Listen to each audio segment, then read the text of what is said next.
I went to bed this morning at 7 a.m. It's about to turn 12 a.m. the next day. And I almost clicked the start streaming button instead of pressing the start recording button. It's been a long past 24 hours. Update video time.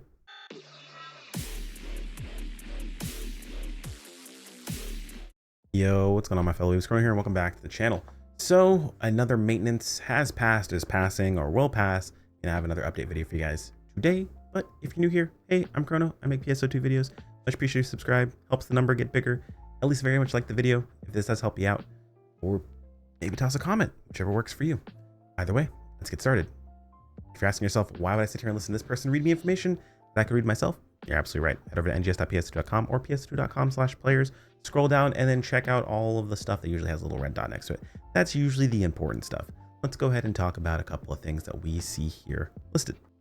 So to start things off, we're taking a look at the server maintenance. We can see servers go live at 4 a.m. Eastern, which is when this video should be up. So by the time this video goes up, servers should be live and good to go.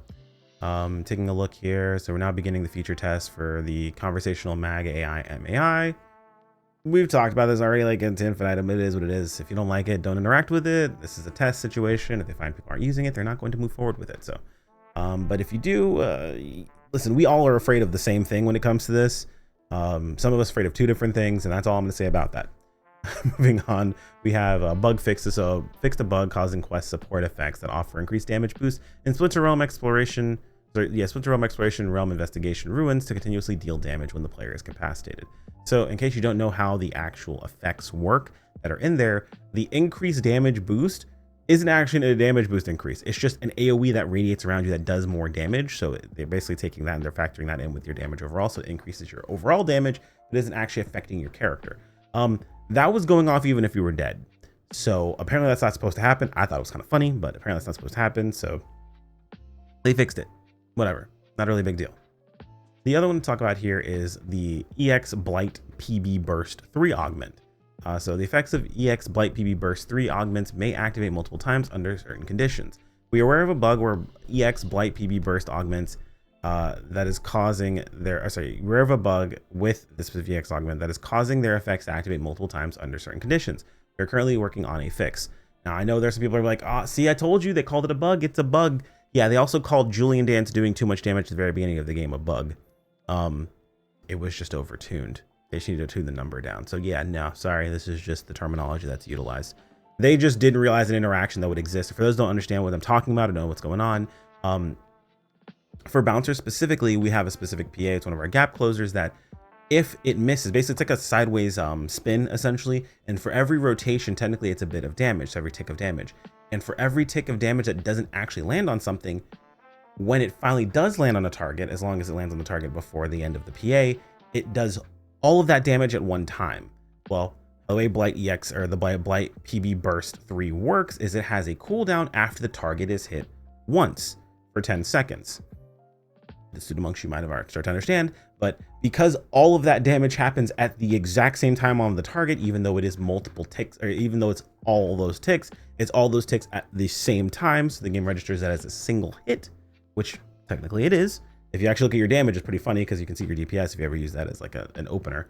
But all that damage happens at the same time, and it's activating this multiple times because the cooldown is not catching before the actual ticks are happening. So this is an unintended interaction. Essentially, they're looking at a way to fix it. Just cap, just put a cap on how much it can provide. Essentially, is what they need to do. But I digress. It is what it is. It's a bug. This is what they're calling it. But again, they called Julian Dance a bug. So funny stuff there.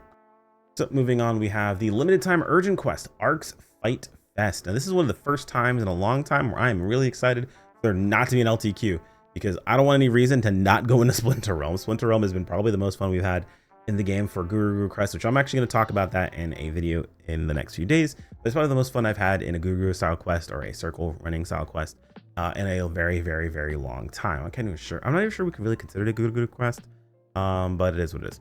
Essentially, we have a limited time urgent quest. This is supposed to be data or training data left behind by Garoa, called the Arcs Fight Fest. Essentially, we're just going to fight a bunch of enemies in Alio Town. So a little bit of nostalgia. For those of you guys who saw Alio Town, was like, oh, this place is really, really cool, and they immediately blew it the hell up.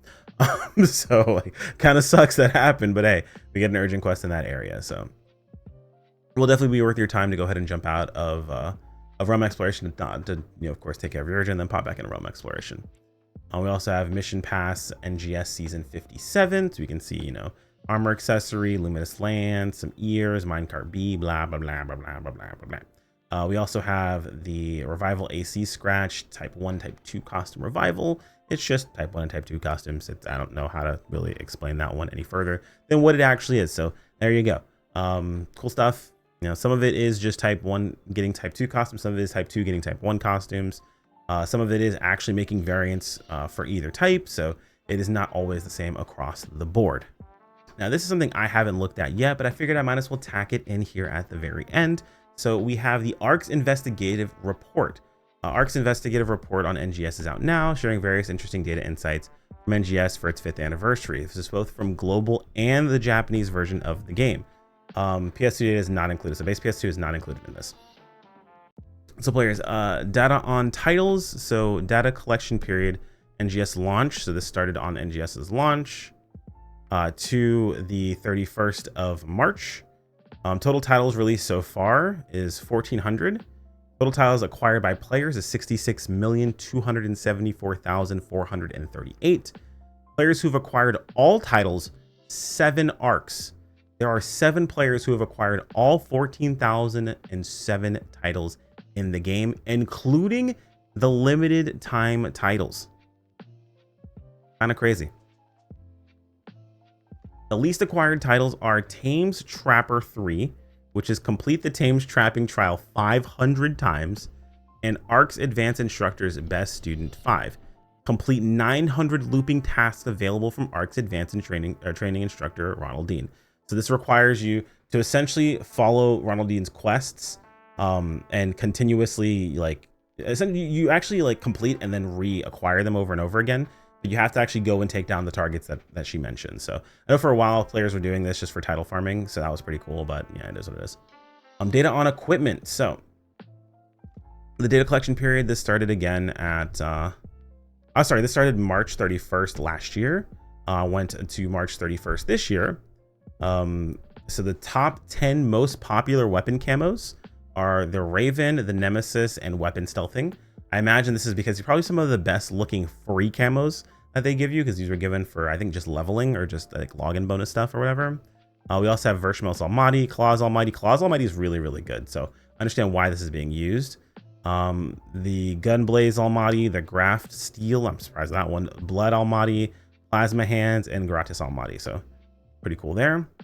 The total number of equipment enhancements for 75,950,120. I wonder how many of those failed. Augments affixed. I was saying equipment enhancements is the leveling. Augments affixed is what I was thinking about. 20,380,306. Unlocks potentials 7.4 million. 7,402,562, and then preset skills enhanced 38,799,070. I would love to see the data on how many of these augments failed. They're fixing.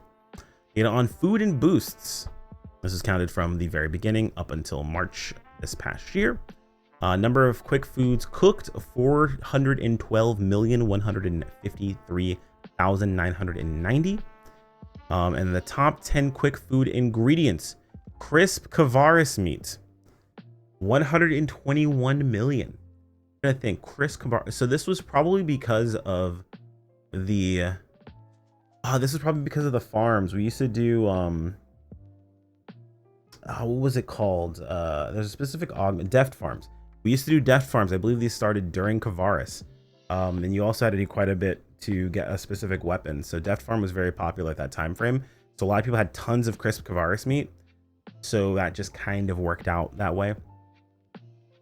Crisp or light Alio meat just happens to be something that people tend to have a lot of if they're just running around Alios, as we were for a very, very long time. So that's pretty standard. And then crisp Alio meat, just again, this was when we were just sprinting around Alio all over the place. So it makes perfect sense. These are the top 3. And then it kind of just goes down from there. Total number of Rappy shaped fritters devoured, 57 million attendees. okay. I mean, they give a lot of these out, so this doesn't surprise me very much. You grab one of these, you have bonuses for the entire day, so pretty cool stuff. Investigation comment: over 1,400 titles have been implemented during the 5 years of NGS. Despite the presence of limited titles and titles with difficult acquisition requirements, 7 players worldwide have obtained all titles. Thank you for your continued fight on the front lines over the past 5 years.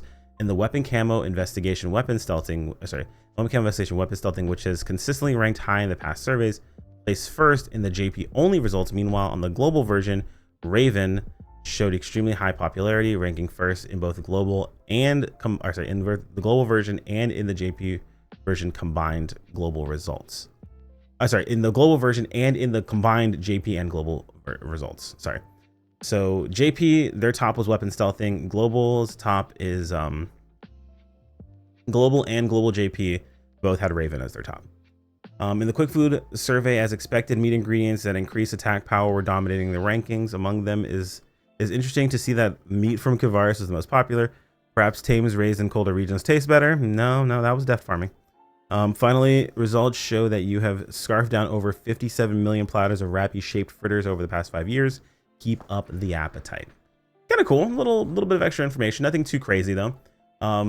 Yeah, I mean, apparently there's going to be some more stuff, community, and then fashion that's going to be released on June 24th. So I'm interested to see what the data is on this one, specifically the fashion one. I really want to see this one because this actually, I wonder if community will give this answer or if fashion will give this answer.